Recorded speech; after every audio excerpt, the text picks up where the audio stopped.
The Little Snow White by the Brothers Grimm. Once upon a time in midwinter, when the snowflakes were falling like feathers from heaven, a queen sat sewing at her window. The window had a frame of black ebony wood. As she sewed, she looked up at the snow and pricked her finger with her needle. 3 drops of blood fell into the snow. The red on the white looked so beautiful that she thought to herself, "If only I had a child as white as snow, her lips as red as blood, and her hair as black as ebony." Soon afterwards she had a little daughter who was as white as snow, her lips as red as blood, and her hair as black as ebony wood, and therefore they called her Little Snow White. And as soon as the child was born, the queen died. A year later, the king took to himself another wife.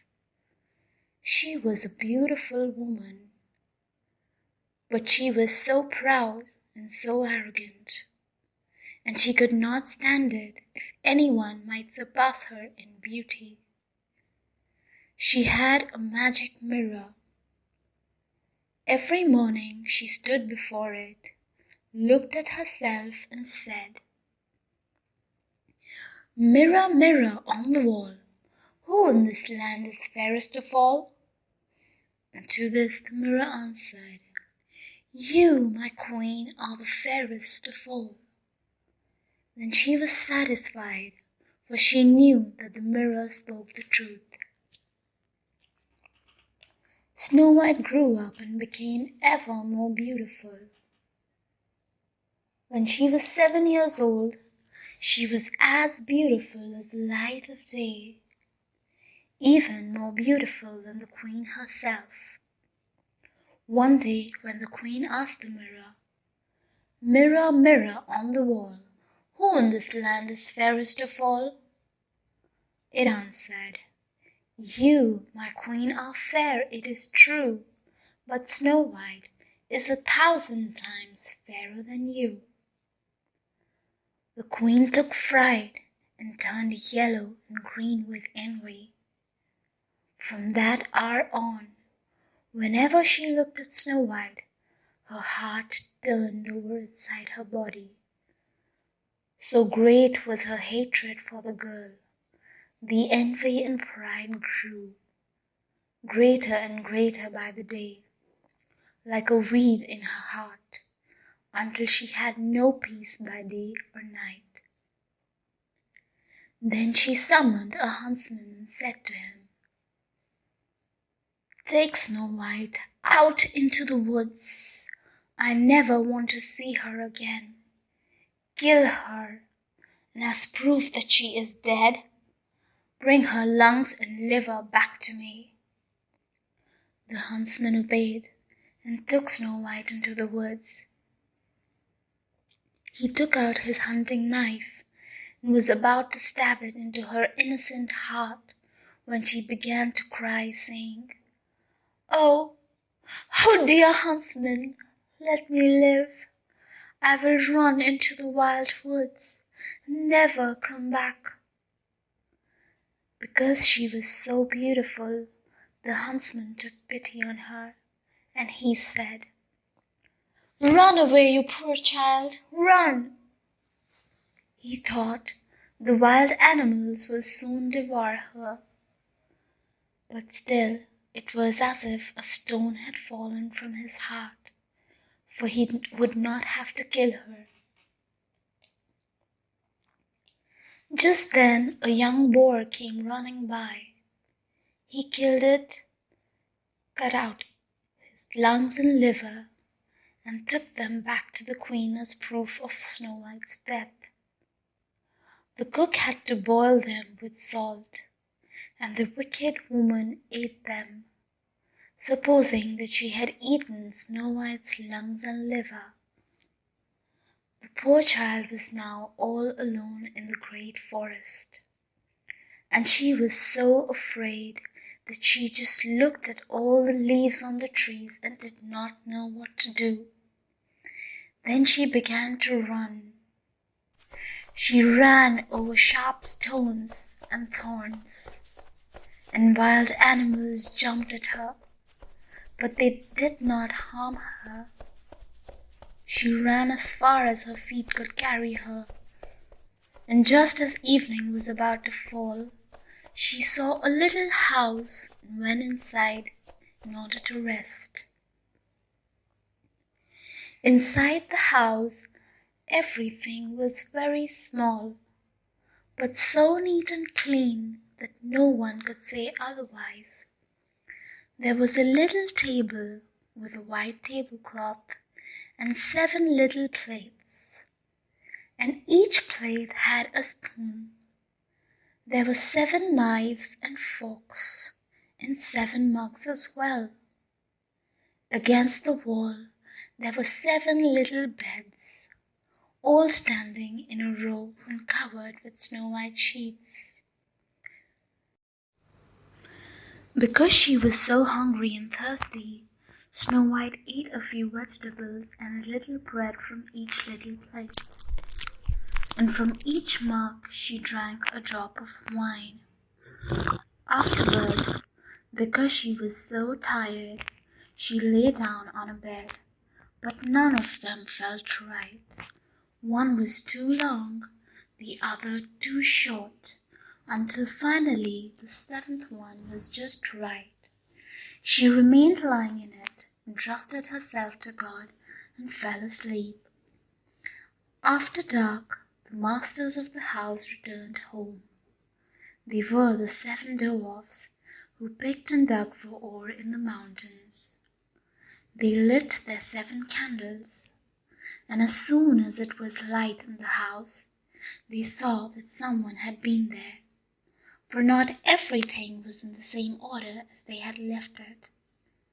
The first one said,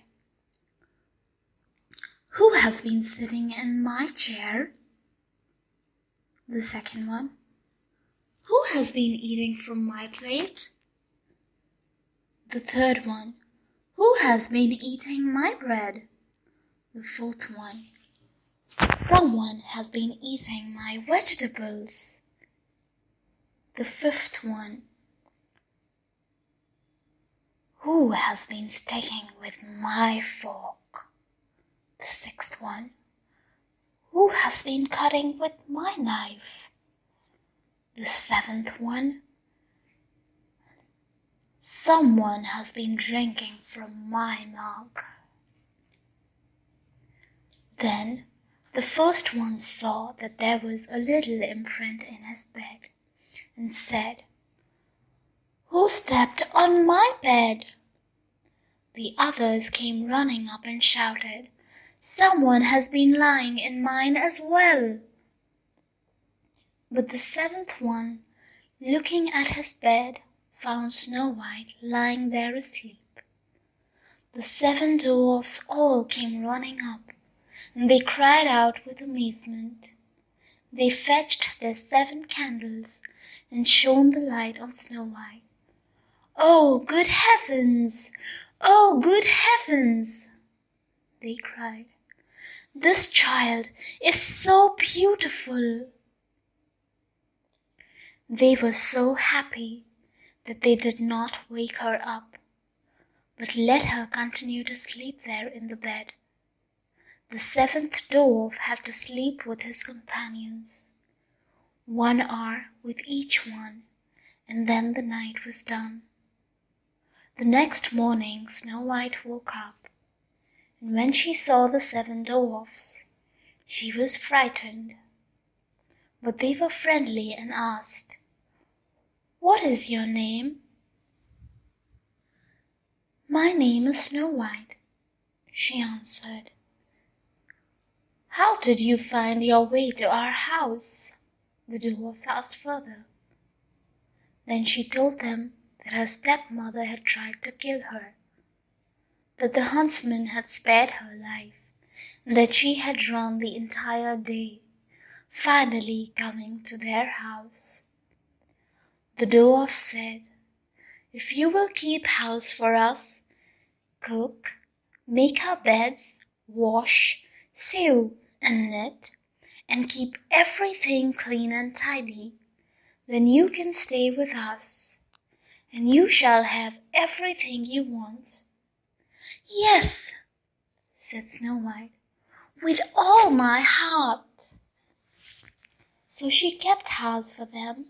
Every morning they went into the mountains looking for ore and gold, and in the evening when they came back home, their meal had to be ready. During the day the girl was all alone. The good dwarfs warned her, saying, "Be careful about your stepmother. She will soon know that you are here. Do not let anyone in."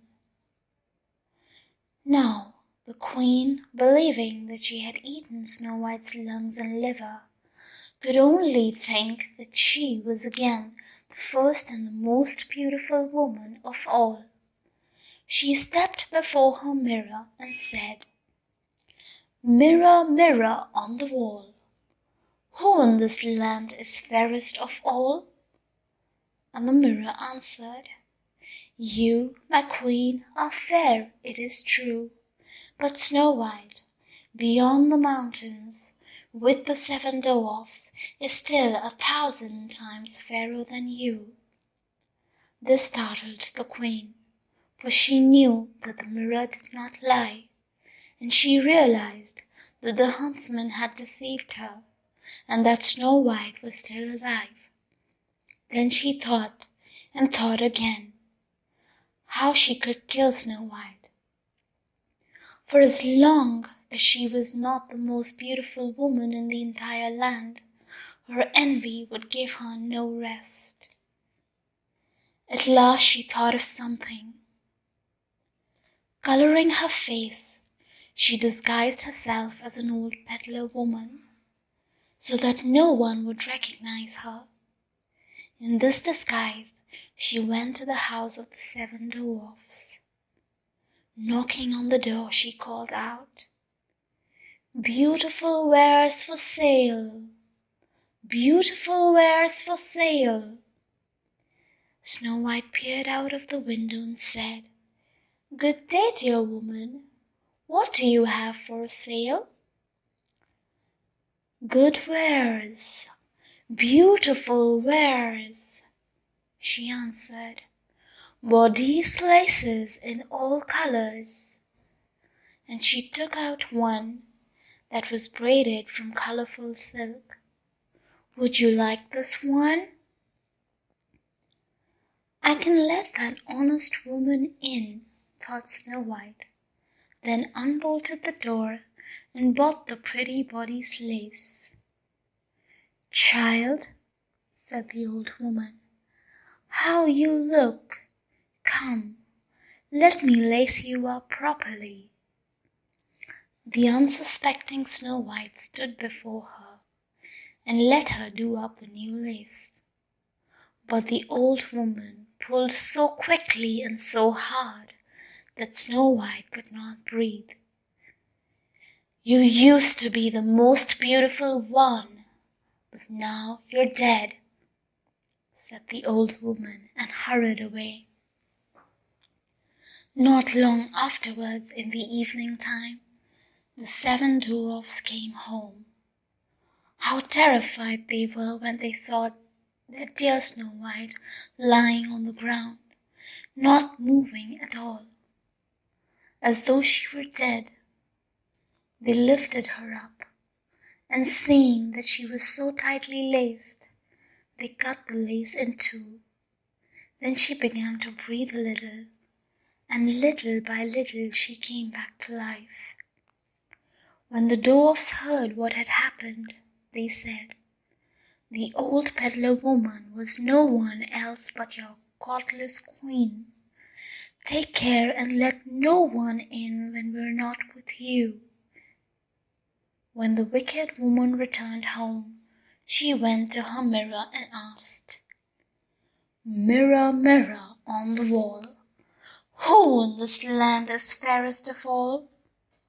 The mirror answered once again, You, my queen, are fair, it is true, but Snow White, beyond the mountains with the 7 dwarfs, is still 1,000 times fairer than you. When she heard that, all her blood ran to her heart, because she knew that Snow White had come back to life. This time, she said, I shall think of something that will destroy you. Then, with the art of witchcraft, which she understood, she made a poisoned comb. Then she disguised herself, taking the form of a different old woman. Thus, she went across the 7 mountains to the 7 dwarfs, knocked on the door, and called out, Good wares for sale! Good wares for sale! Snow White looked out and said, Go on your way. I am not allowed to let anyone in. You surely may take a look, said the old woman, pulling out the poisoned comb and holding it up. The child liked it so much that she let herself be deceived, and she opened the door. After they had agreed on the purchase, the old woman said, Now let me comb your hair properly. She had barely stuck the comb into Snow White's hair when the poison took effect, and the girl fell down unconscious. You specimen of beauty, said the wicked woman. Now you are finished. And she walked away. Fortunately, it was almost evening, and the 7 dwarfs came home. When they saw Snow White lying on the ground as if she were dead, they immediately suspected her stepmother. They examined her and found the poisoned comb. They had scarcely pulled it out when Snow White came to herself again and told them what had happened. Once again, they warned her to be on her guards and not to open the door for anyone. Back at home, the queen stepped before the mirror and asked again, Mirror, mirror on the wall, who in this land is fairest of all? The mirror answered, You, my queen, are fair, it is true, but Snow White, beyond the mountains, with the 7 dwarfs, is still 1,000 times fairer than you. When the queen heard the mirror saying this, she shook and trembled with anger. Snow White shall die.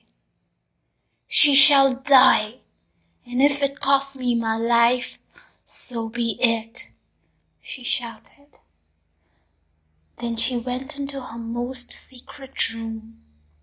No one else was allowed inside, and she made a poisoned apple.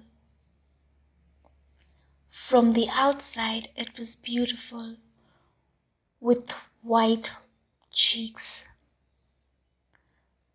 and red, and anyone who saw it would want it. But anyone who might eat a little piece of it would die. Then, coloring her face, she disguised herself as a peasant woman, and thus went across the 7 mountains to the 7 dwarfs. She knocked on the door. Snow White stuck her head out of the window and said, I am not allowed to let anyone in. The dwarfs have forbidden me to do so. That is all right with me, answered the peasant woman. I'll easily get rid of all my apples. Here, I'll give you one of them. No, said Snow White, I cannot accept anything. "Are you afraid of poison?" asked the old woman.